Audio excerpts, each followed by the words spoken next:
Caião, eu tenho um Vamos amigo lá. meu que é muito ingênuo. Eu Ele também tenho um monte.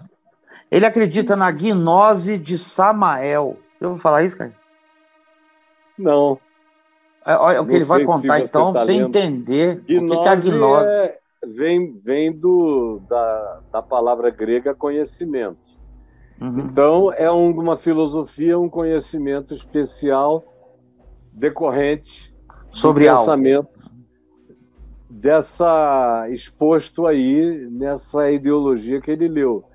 Mas toda gnose é mais ou menos a mesma coisa, muda só o conteúdo gnóstico. Mas essa gnose, como todas os outros cultos gnósticos e filosofias gnósticas, dizem que se você não aprender aquele mistério, aquele conhecimento especial, você não tem salvação.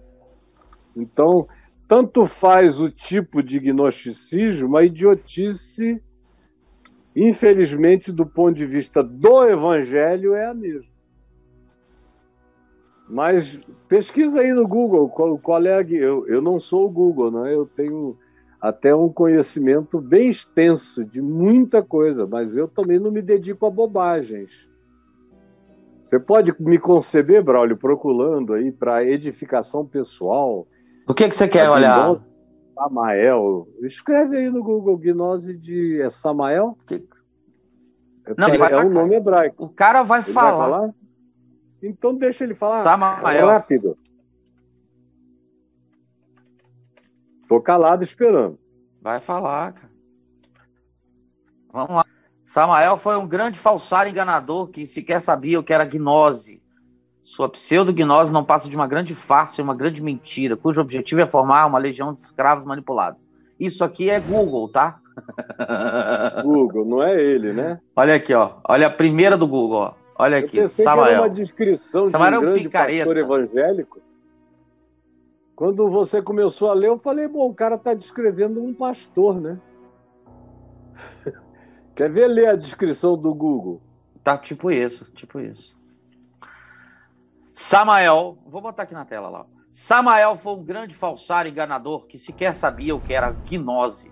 Sua pseudo-gnose não passa de uma grande farsa e uma grande mentira, cujo objetivo é formar uma legião de escravos manipulados.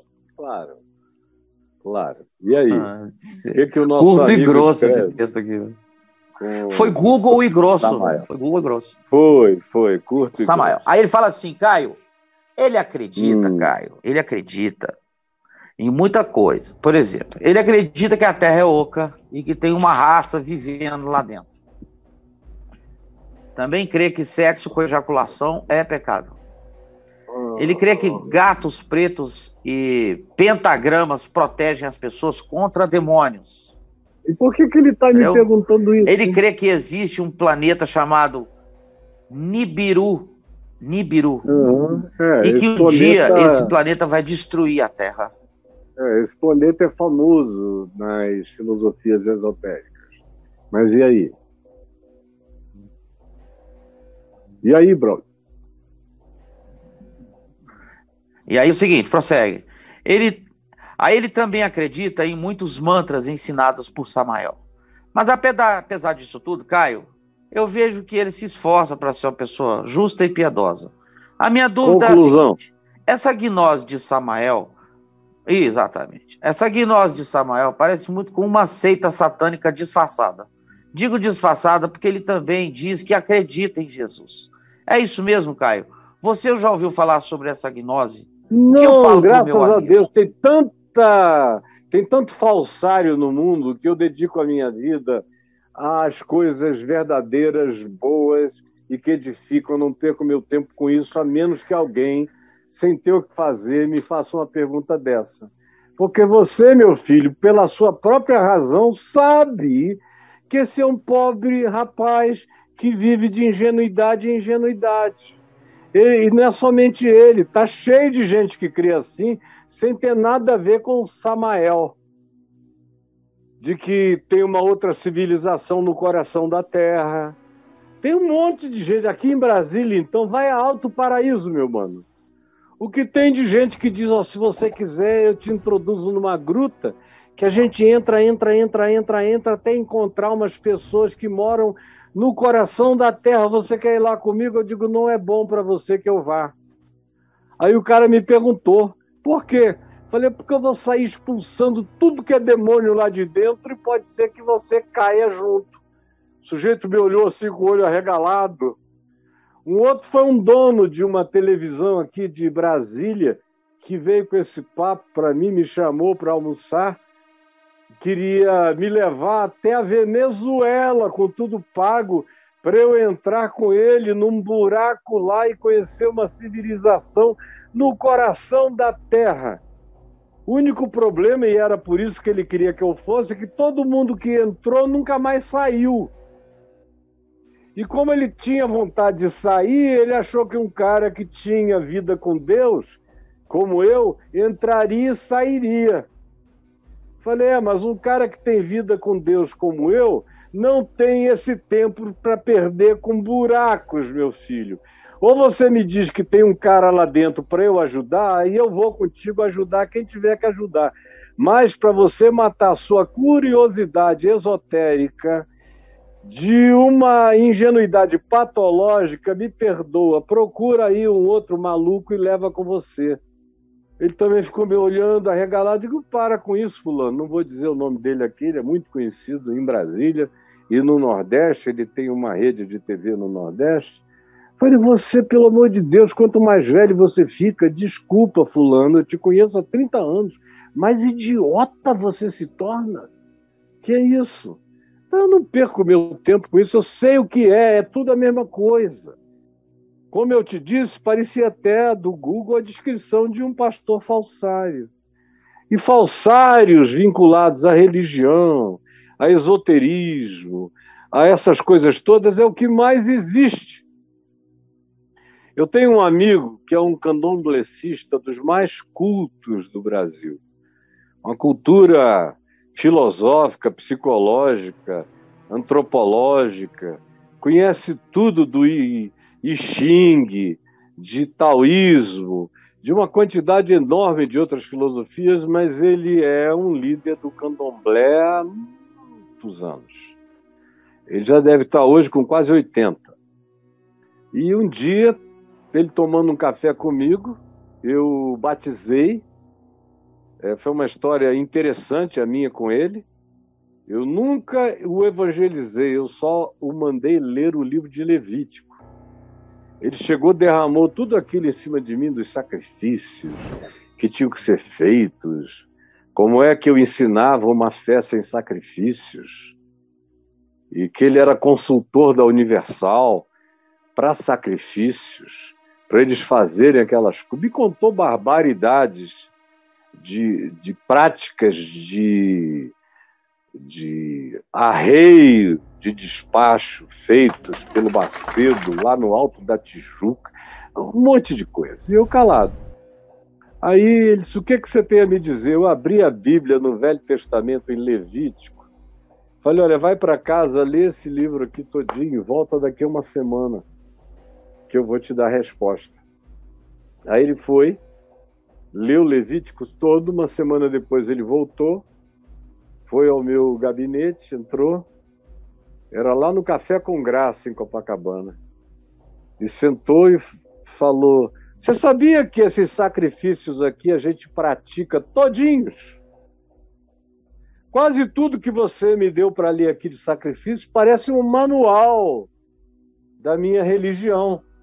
Você sabia? Eu falei, sabia. Então por que você mandou eu ler isso aqui? Falei, por causa disso aqui. Aí abri em Hebreus. Falei, agora você vai para casa e vai passar a semana inteira lendo Hebreus. E depois você volta. Aí eu vou te responder. E aí ele foi para casa, tinha lido Levítico. Foi para casa, leu Hebreus, que é o Levítico do Novo Testamento. Quando ele voltou uma semana depois, eu falei, você tem alguma dúvida? Ele falou, não, você me explicou tudo. Hebreus me explicou tudo. Jesus é o sacrifício consumado, final e definitivo, não é? Eu falei, é. Então, se você quiser continuar fazendo sacrifício, saiba que você só está matando animais, fazendo isso e aquilo, mas não tem nenhum valor espiritual diante de Deus. Mas se você gosta de matar, você gosta de sacrificar, sacrifique. Eu sugeriria que você comesse depois a carne. Não entregasse a ninguém, porque os espíritos não vão comer. Mas eu também não quero discutir com você. Aí ele foi embora. Um mês depois, ele continuou vindo em tudo. Um mês depois ele falou, você podia me batizar? E eu o batizei.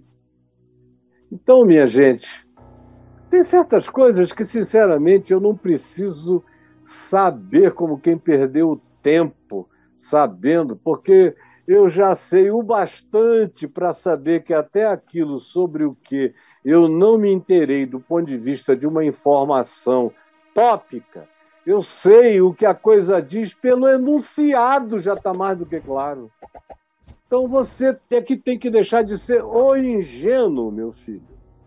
O ingênuo aqui é você, o outro é só um ser patologicamente ingênuo pela ignorância. Agora você já tem tempo para saber, número 1, que isso aí é só tolice. Número 2, que a graça de Deus é maior do que a tolice humana. Porque se a gente fosse salvo pela qualidade da informação que a gente tem, aí então quase ninguém estava salvo, porque a maioria não entende direito nem o Evangelho, não entende nem o que Cristo fez na cruz, não entendem nem as implicações da ressurreição, não sabem nem o que já foi consumado, acabado, rasgado definitivamente, que não é mais para fazer parte de nenhuma expectativa humana. Mas Jesus, quando morreu na cruz, a primeira coisa que ele disse foi: Pai, perdoa-lhes, porque eles não sabem o que fazem, não entendem. A cruz cobre a multidão das nossas ignorâncias e dos nossos pecados. Por que então que a gente tem que aprender o Evangelho? Para quê? Para a gente aprender a viver bem. O Evangelho me ensina a viver bem na terra. Não é para eu ir para o céu, é para eu não me acabar na terra. Eu não vou precisar de evangelho no céu. O céu é a concreção daquilo que o próprio evangelho não explicou nos detalhes, porque nós humanos não temos nem condição de absorver. Está para além de nós. É como Paulo disse, o coração nunca percebeu, a mente nunca imaginou, o melhor de nós não tem a capacidade de projetar o que Deus tem reservado para os que o amam hoje e para os que o amam eternamente. Então imagina, se a salvação fosse através do Enem de Cristo e não através da cruz de Cristo, a gente estava perdido. Então deixa teu amigo em paz, não discuta com ele. Se algum dia ele falar alguma coisa e você sentir liberdade, manda um link meu para ele assistir. Manda 2, manda 3, vai mandando. Um dia entra. Um dia entra. Eu já vi mulher de ministros Bahá'í se converterem. O cara expulsar a mulher de casa com os filhos, porque a mulher se converteu, foi morar na minha casa. E eu a batizei. Já vi gente ser expulsa do judaísmo, gente ser expulsa dos mais altos escalões de tudo que é denominação evangélica, porque creu na simplicidade do evangelho de Jesus e são expulsos. Como eu vejo pessoas serem expulsas das igrejas evangélicas por terem abraçado com simplicidade o fato de que na cruz já está tudo feito e consumado, o que para a maioria dos evangélicos não é bastante. Você tem que ter uma barganha, tem que dar dízimo, tem que comprar o céu, tem que ter o seu loteamento, tem que ter um galardão especial cheio de estrelas que correspondem a um monte de invenções que eles colocam na cabeça de quem é ingênuo como você. O teu amigo está ele existe antes da ingenuidade. A ingenuidade já é uma coisa meio lúcida. Ele não chegou nem na ingenuidade. Ingênuo, todavia, você ainda, meu filho. Me acompanhe aqui, que você não vai ter nem essa pergunta para fazer sobre Jesus. E Jesus, Caio? Gosta do meu amigo? E Jesus? Se Jesus fosse um filósofo gnóstico, o teu amigo estava perdido, porque o teu amigo não aprendeu ainda o ensino gnóstico do Evangelho. Mas ninguém é salvo pela informação. Nós somos salvos pela fé e pela intenção entregue do coração, sabendo mais, sabendo menos ou sabendo nada. Porque Deus não vê como vê o homem. O homem vê o exterior, o homem vê a cara, o homem vê a roupa, o homem ouve o jargão do gueto, o homem quer saber se você diz a paz do Senhor, amado irmão, se você é aquele cara formatado, se você vai às reuniões, se você dá o dízimo, se você é isso. Deus não quer saber de nada disso. Deus mesmo. Só o Deus teu pastor, o Deus não é do teu pastor, é o teu pastor, teu Deus, o teu bispo que é teu Deus, a tua igreja que é teu Deus, é que demandam essas coisas. Mas Deus, Pai de Jesus, meu Senhor, não quer saber de nada disso. Ele está procurando gente quebrantada e humilde de coração.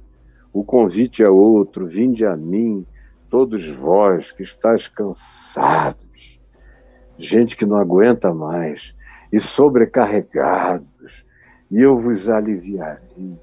Tomai sobre vós o Evangelho, que é tranquilo, que não é penoso. Os meus mandamentos não são penosos, o meu mandamento é amor. Tomai sobre vós o meu jugo e aprendei comigo, aprendei de mim, me vejam vivendo e praticando o que eu ensino. E vocês terão cada dia mais descanso, descanso, descanso e pacificação para as suas almas. Esse é o Evangelho. É isso que você tem que aprender. Se você aprender isso, você vai compreender o seu amigo e não vai fazer perguntas desse tipo, céu ou inferno, por causa do gnosticismo de Samuel. Ah, não. Deixa para lá, né, cara? Já deu para entender e vocês também.